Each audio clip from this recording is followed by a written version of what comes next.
Bakit nga kaya tinaguri ang maswerte o talagang nag-a-attract ng money ang halamang ito?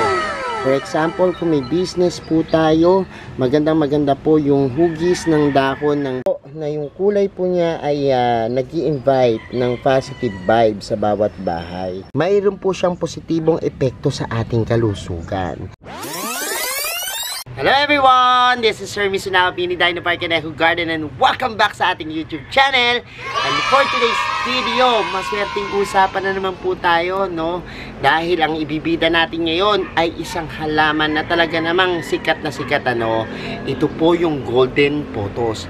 And bakit nga kaya tinaguri ang maswerte o talagang nag-a-attract ng money ang halamang ito? Malalaman nyo po yan sa ating pagbabalik, kaya ako ready na kayo mga ka-MDP. Tudok lang po.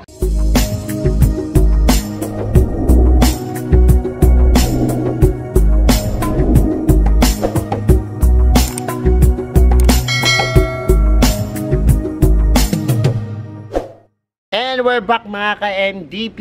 Golden pothos o yung tinatawag nating Devil's ID, meron na ba kayo niyan?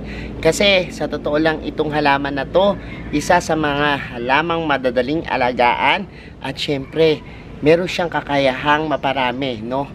At itong halamang ito talagang natuturing natin na laging kasama dun sa Lucky Plants, ano. Alamin natin ngayong araw na to yung mga simbolismo at paniniwala sa halamang ito, no. Bakit sila tinaguri ang swerte at nag-a-attract ng kaperahan sa ating mga bahay, no. Puntahan natin at ikutin yung ating garden. Pakita ko yung mga sample, ano, para doon sa mga newbies na hindi pa nakikita yung halamang ito, talagang makita nyo yung itsura niya. Narito po yung sample natin ng ating mga golden pothos. Ito pong aking golden pothos talagang napadami ko na, no. Halos lahat ng parte ng aking garden meron po nito, no, dahil napakadaling paramihin.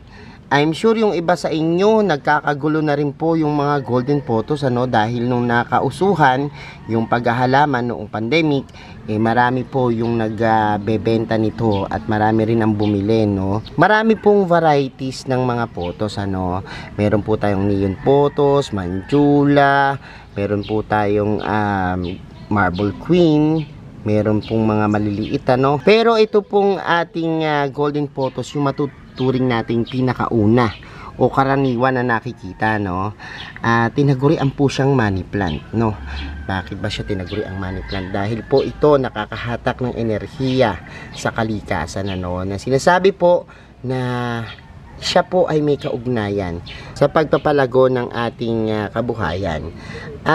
Sinasabi po na magandang meron kayong pothos dahil pinapalakas niya po, no, yung financial stability sa bahay at sa garden. Kaya po minsan kapag may nagtatanong sa atin, meron po ba kayong money plants na binibenta or meron po ba kayong tindang money plants, ang ituturo po kagad ay ito pong mga golden pothos, ano.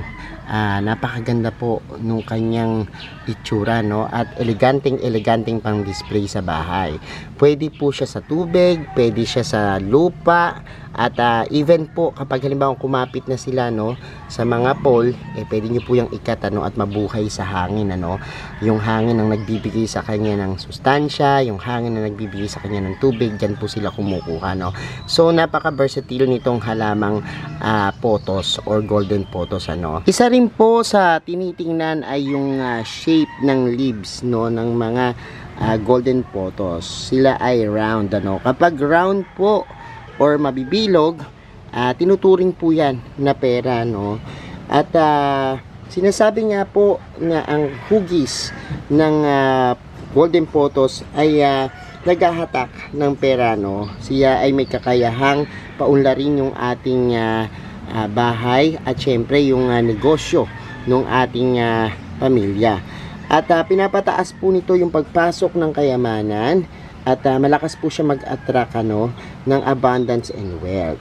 Pinapalakas din po nito yung positibong pananaw natin sa pera, no?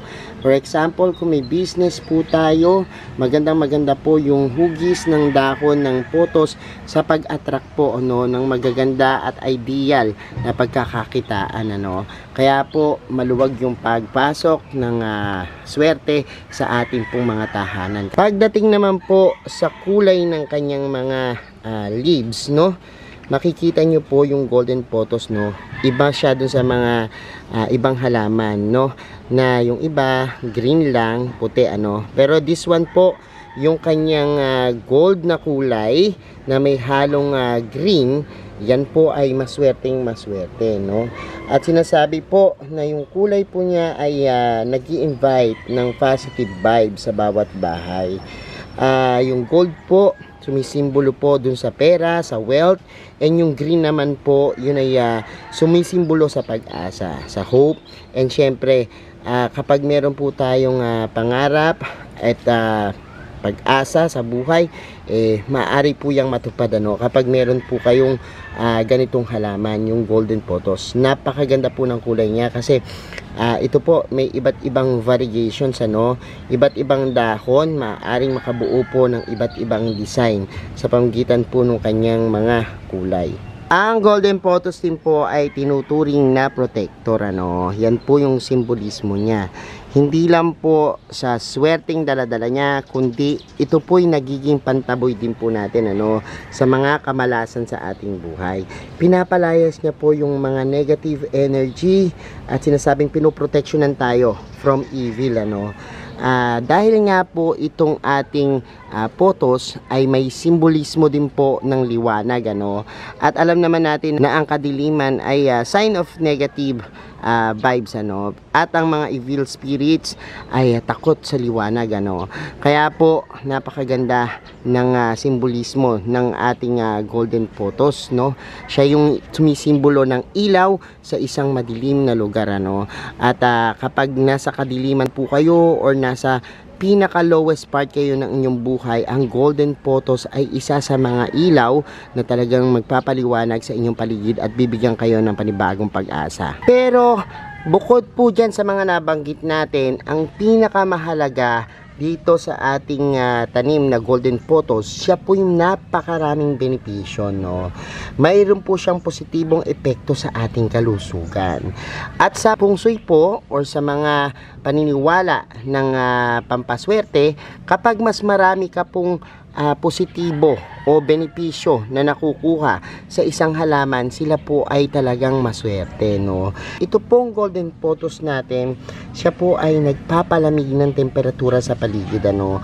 Sa sobrang init ng panahon, maaaring makatulong po ang pothos upang mapawi yung alinsangan sa ating paligid. Bukod po diyan, ito pong ating golden pothos ay naglilinis ng hangin. Kaya pong tanggalin o absorb ang mga formaldehyde, ang benzene, xylene, at iba pa pong mga toxin sa hangin, ano.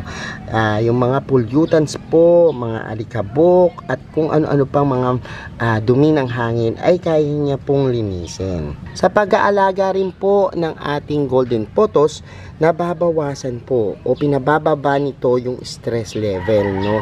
At ilan po yan sa napatunayan, no, ng pag-aaral na kapag halimbawa po nag-alaga kayo nito, matatanggal ang inyong mga depresyon at anxiety.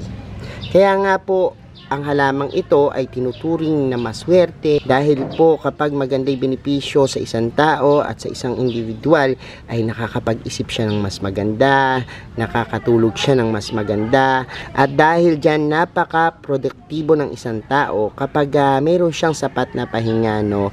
At kapag nangyari yan, makakapag-isip siya ng maayos, mas maganda yung effect nito sa kanyang cognitive functions at sa mga business, no, kung halimbawang mayroon dapat pag-isipan, mas napapagplanuhan at mas naisa sa katuparan po yung mga pinaplano natin para magtagumpay sa ating mga negosyo. So yan po yung magandang epekto ng pag-aalaga ng pothos, ano. Kaya naman nabibigyan po tayo ng sapat na kakayahan para lalo tayong magsumikap at maka-attract ng kaperahan.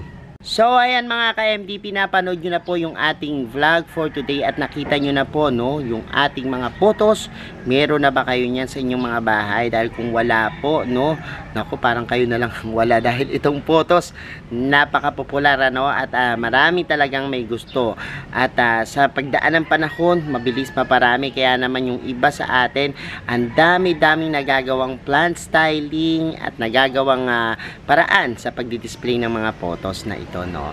Thank you so much sa inyong pagla-like, pag-share at pag-comment ng ating mga videos. Sa mga hindi pa po nagsasubscribe sa ating YouTube channel, kung bet na bet nyo po yung ganitong usapan, plants and gardening, mag-subscribe na po kayo. No? Huwag nyo pong kalimutang i-hit yung notification bell para laging updated sa aming latest uploads, pati po sa iba't iba nating social media accounts, sa ating TikTok, Instagram, Facebook pages. Follow nyo po ako dyan. Search nyo lang po Hermy Sunaho or Mini Dino Park and Eco Garden. Makikita nyo na. Salamat po ng maraming mga ka-MDP. And this is Hermy Sunaho nagsasabi sa inyo na happy planting. Bye-bye!